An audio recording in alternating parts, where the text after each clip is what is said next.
meminta kepada Allah untuk dikembalikan ke dunia sebentar saja. Sebentar itu dia akan bertobat kepada Allah, kemudian mandikan lagi dan membaik. Sebentar saja ke dunia yo untuk bertobat, itu mati aja lagi. Itu minta di orang yang lalai ketika dulunya meninggal, itu diminta. Yang meminta di orang meninggal itu Bapak Ibu, awak dan orang meninggal diminta di dunia walaupun sebentar, awak hidup dia. Walaupun misalnya awak banyak penyakit, kolesterol tinggi, gula darah, segala macam, apapun bentuk penyakit kita, asal kita masih hidup, syukuri lagi. Karena taubat itu berlakunya bagi orang yang hidup. Syukuri itu betul.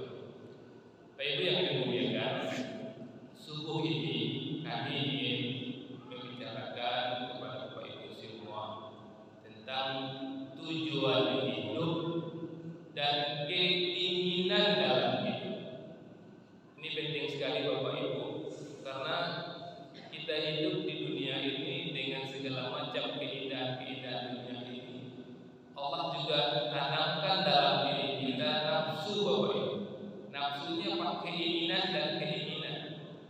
Sementara Allah jadikan kita ke dunia ini ada tujuannya.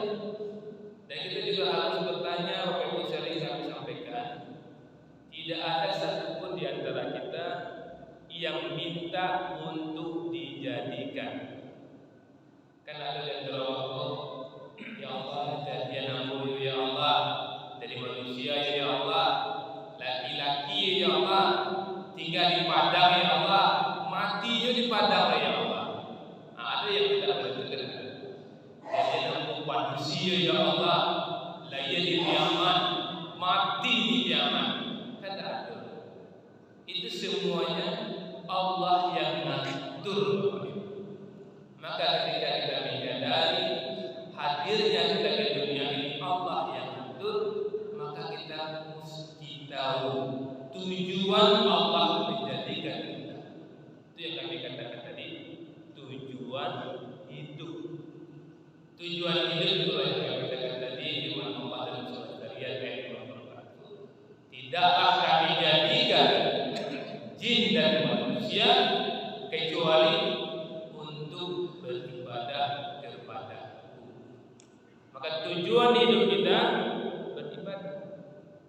Dan Allah mengatakan orang yang benar ibadahnya akan mendapatkan hadiah dari Allah.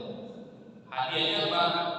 Ketenangan di hidup di dunia, memperoleh surga nanti di akhirat. Maka dengan sendirinya Bapak Ibu, tujuan hidup kita menggapai ketenangan di dunia dan menggapai surga nanti di akhirat. Kemudian di sisi lain, kita juga punya keinginan dalam hidup. Disinilah hati-hati kita Bapak Ibu. Keinginan kita untuk punya rumah cantik, keinginan kita untuk punya uang yang banyak, keinginan kita punya pengaruh yang besar, keinginan kita punya jabatan yang keinginan-keinginan ini tidak terlarang Bapak Ibu, asal tujuan hidup kita tidak terkorbankan. Misalnya kita ingin uang, maka carilah uang, tapi jangan dalam mencari uang itu tergadai tujuan hidup kita. Maka tentu dengan mencarinya halal Bapak Ibu. Kalau kita mencari dengan menyogok atau menerima sokongan, awak akan digaji Bapak Ibu di bos awak untuk menjaga halaman, jaga halaman koyo gaji, dan kemudian seorang pun masuk ke rumahku kecuali telepon. Itu orang kasih itu suatu sebentar yang mencari-cari senyum kan bosan tahu. Itu tidak boleh kunci. Itu uang 20.000 itu keinginan kita Bapak Ibu. Kita ingin uang, kita nggak munafik ingin uang. Tapi ketika itu kita ingat tujuan hidup hidup kita ke dunia ini untuk beribadah, dan salah satu ibadah itu adalah menjaga amanah. Maka orang yang ketika ditawarkan bukan 20.000 tadi itu keinginan dia, tapi dia ingat tujuan hidup dia menggapai ketenangan di dunia dan mendapatkan surga di dunia akhirat. Maka tawaran 20.000 dari orang yang menjauh tadi tidak akan diambil. Ini penting Bapak Ibu, karena kita tidak tahu kapan akhirnya hidup kita. Sementara keinginan demi keinginan itu masuk ke dalam otak kita Bapak Ibu. Maka orang yang memahami tujuan hidupnya, maka dia akan tenang hidup Bapak Ibu. Bisa kita jabarkan dimanapun posisi kita dalam bermuamalah dengan sesama kita. Contoh sederhana Bapak Ibu, dalam kita bertetangga. Ketika kita bertetangga, Allah takdirkan tetangga kita di sebelah sering merupakan sampah Bapak Ibu. Ini persoalan tetangga kita. Lumpui itu juga babat lumpui itu nyungguhan, bari itu mau jauh-jauh aja bakar lumpui. Asal lumpui itu Bapak Ibu langsung masuk ke kamar. Keinginan kita apa? Keinginan kita tenang, nyaman, udara bersih di jam tersebut. Keinginan kita. Maka tentu kita ingin asap itu tidak ada dalam rumah kita.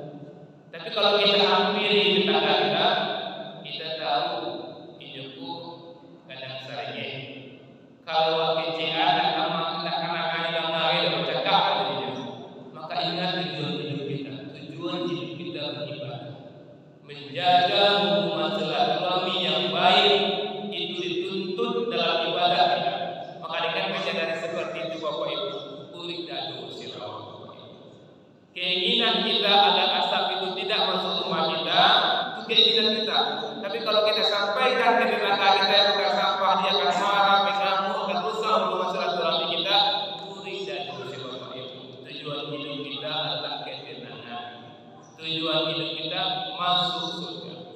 Walaupun Bapak Ibu ya, dalam agama kita dibenarkan kita membahas kesalahan orang, kezaliman orang sama kita. Boleh kita balas setimpal dengan dia menzalimi kita. Boleh. Tapi memaafkan lebih baik lagi. Jadi kalau seandainya ada orang yang menampar ibu boleh juga menampar dia dengan tamparan yang sama beratnya. Kalau misalnya nilai tampar 1 kilo, ibu boleh menampar dia 1 kilo. Tidak boleh berlebihan. Kalau berlebihan ibu zalim. Maka boleh apa? Dia salah tampar. Itu terlebih dariku. Itu yang tujuan hidup Bapak. Ini bisa dijabarkan untuk anak-anak kita Bapak Ibu. Camkan semua kepada anak kita. Yang kita cari di dalam hidup inilah tujuan hidup. Banyak anak Bapak Ibu karena dia tidak disiapkan dari kecil tujuan hidup ini. Ketika keinginan hidupnya tidak tercapai, banyak yang mengakhiri hidupnya dengan bunuh diri Bapak Ibu. Ada seorang anak, seorang mahasiswa Bapak Ibu yang hanya kena bully saja oleh dosennya di depan kawan-kawannya, langsung dia pergi tempat bosnya, dia diracun. Kenapa boleh seperti ini? Karena dia tidak tahu tujuan hidupnya. Yang dia tahu keinginan hidupnya. Keinginan hidupnya apa? Dihargai orang lain. Keinginan hidupnya apa? Disayangi oleh orang lain. Tapi dia lupa tujuan itu. Sah-sah saja bahwa ingin disayangi oleh orang lain, disayangi oleh anak kita. Sah-sah saja keinginan kita diperhatikan oleh anak kita, itu manusiawi. Tapi ketika keinginan kita untuk diperhatikan oleh anak kita, untuk dihormati oleh orang lain tidak tercapai, tidak masalah. Kenapa? Karena tujuan hidup kita ketenangan dan menggapai surga. Maka inilah yang dikatakan oleh Rasulullah Bapak Ibu, sangat hebat orang-orang yang beriman. Kenapa sangat hebat ya Rasulullah SAW? Karena ketika dia diuji oleh musibah, dia sabar, itu baik hidupnya. Ketika dia diberikan nikmat oleh Allah, dia bersyukur, itu baik itu dia. Ketika musibah datang Bapak Ibu, kita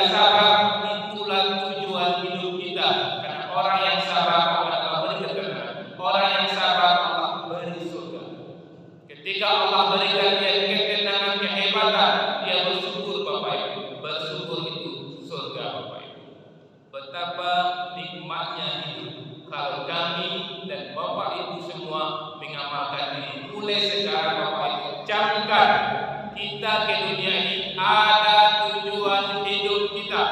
Walaupun di sisi lain ada keinginan hidup kita, pastikan keinginan hidup kita tidak mengorbankan tujuan hidup kita. Banyak maaf. Assalamualaikum warahmatullahi wabarakatuh.